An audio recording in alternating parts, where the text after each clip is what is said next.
Hi friends, நம்ம இன்னைக்கு சீத்தாப்பழத்தின் நன்மைகள் பற்றி தான் பார்க்க போகிறோம்.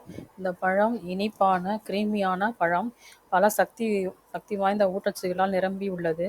Vitamin C, anti accident, potassium, நார்ச்சத்து போன்றவை அதிகமாக இருப்பதால் நோய் எதிர்ப்பு சக்தியை அதிகரிக்க உதவுகிறது. சீத்தாப்பழத்தில் உள்ள நார்ச்சத்து ஜீரணத்தை மேம்படுத்தி மலச்சிக்கலை குறைக்கிறது. இதில் சர்க்கரை அதிகமாக இருப்பதால் உடனடி ஆற்றலை வழங்குகிறது. குழந்தைகள், பெரியவர்கள் எல்லாருக்கும் ஒரு நல்ல எனர்ஜி இருக்கிறது. இதில் உள்ள பொட்டாசியம் இரத்த அழுத்தத்தை கட்டுப்படுத்த உதவுவதால் இதயம் ஆரோக்கியமாக இருக்க உதவுகிறது. ஆன்டி ஆக்சிடென்ட் தோலின் பளபளப்பை அதிகப்படுத்துகிறது, வயதான தோற்றத்தை குறைக்கிறது. கால்சியம், மெக்னீசியம் போன்ற தாது உப்புகள் எலும்புகள் மற்றும் தசைகள் வலுவாக்க உதவுகின்றன.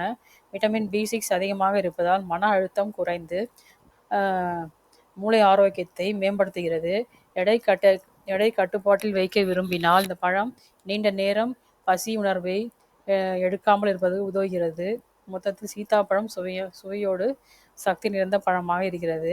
இந்த கலோரிஸ் என்னன்னு பார்க்கலாம். Calories 100 கிராமில் 94 calories, cops 23 gram, fibre 4 gram, vitamin C 20 milligram, potassium 247 milligram, magnesium 21 milligram, protein 2 gram இருக்குது. இந்த பழத்தை உண்டு பலன் பெறுவோம். தேங்க்யூ.